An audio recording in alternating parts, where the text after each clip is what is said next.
परिवार परिवार शब्द सुनते ही हम प्रेम, स्नेह, अपनत्व और देखभाल जैसी भावनाओं से भर उठते हैं। ऐसे लोग जो हमें हमारे दुख सुख में काम आए, पग पग पर हमारा सहारा बने।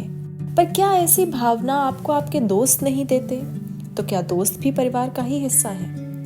क्या एक समलैंगिक जोड़ा अपने अडॉप्टेड बच्चों के साथ परिवार कहलाने का हकदार है? या अविवाहित माएं या औरतें जो अपने भाई बहनों के साथ रहती हैं, क्या वे परिवार हैं? आइए समझते हैं। परिवार एक ऐसी संस्था है जिसकी कानूनी पहचान होती है और राज्य केवल एक समूह के लोगों को ही परिवार के रूप में मान्यता देता है। किसी परिवार की परिभाषा केवल कानून ही तय नहीं करता, बल्कि कानून के बाहर भी आपको ऐसे परिवार का हिस्सा बनने के लिए मजबूर किया जाता है, जिसकी परिभाषा बहुत संकीर्ण और सख्ती से तय की गई होती है। परिवार केवल एक पितृसत्तात्मक विषम लैंगिक यानी हेटेरोसेक्सुअल ढांचे में ही मान्य होता है।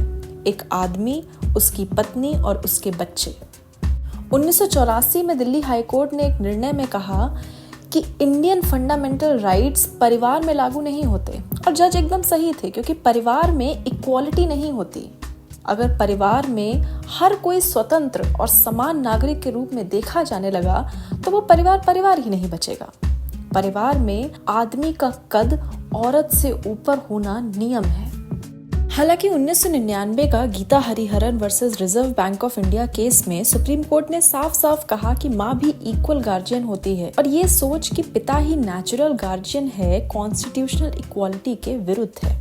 ऐसे ही Shayara Bano versus union of India 3 तलाक केस में भी शायरा बानो ने सुप्रीम कोर्ट में चुनौती दी कि 3 तलाक का रिवाज, जिसमें एक पुरुष एक ही वक्त में 3 बार तलाक बोलकर अपनी पत्नी से तलाक ले सकता है, महिलाओं के मूलभूत अधिकारों के खिलाफ है। सुप्रीम कोर्ट ने अपने फैसले में 3 तलाक को अनकॉन्स्टिट्यूशनल घोषित कर दिया। तो यकीनन वक्त बदला और कोर्ट्स ने परिवार के हर एक सदस्य को बराबर मान लिया। पर क्या समाज में भी ऐसी मान्यता है? क्या पति और पत्नी का हक बराबरी का होता है? क्या सास और बहू का हक बराबरी का होता है? पितृसत्तात्मक समाज में जब एक महिला शादी करके आती है तो उसको इस बात का अंदाजा होता है कि उस घर में उसका कद सबसे छोटा होगा। उस घर के आदमियों से तो उसका कद छोटा रहता ही है, क्योंकि उसको बचपन से ही ऐसी परवरिश में बड़ा किया गया है।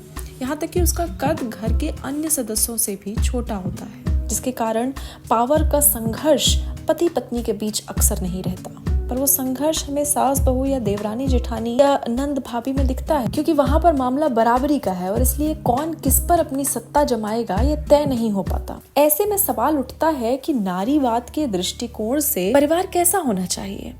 इसका जवाब देना उतना मुश्किल नहीं होगा अगर हम महिलाओं को पुरुषों के बराबर समझने का प्रयास भी कर लें।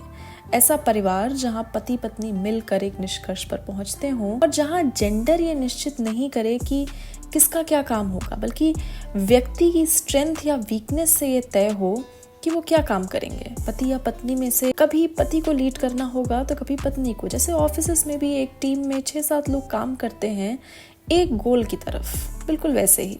और यकीनन पितृसत्ता कई सदियों से चली आ रही है और उस सिस्टम में बदलाव लाना खुद को बदलने के बराबर है। पर क्या एक वक्त पर हमारा बिलीफ सिस्टम हमें ये महसूस नहीं कराता था कि राजा का बेटा ही राजा बनेगा और राजा का पद भगवान निश्चित करते हैं? पर वक्त बदला और लोगों को एहसास हुआ कि शिक्षक का बेटा भी प्रधानमंत्री बन सकता है और दलित की बेटी भी प्रेसिडेंट बन सकती है। क्या हम ऐसी ही सोच आज भी लड़कों को लेकर नहीं रखते कि अगर लड़का पैदा हुआ है तो घर का वारिस होगा, घर का मुखिया बनेगा? ये नाइंसाफी है। सिर्फ महिलाओं के साथ नहीं बल्कि पुरुषों के साथ भी है, क्योंकि उनको जिम्मेदारियों के तले दबा दिया जाता है। अगर हम लोकतंत्र जैसा बदलाव पूरी दुनिया में ला सकते हैं तो क्या नए परिवार का निर्माण अपने घरों में नहीं ला सकते? विचार कीजिएगा।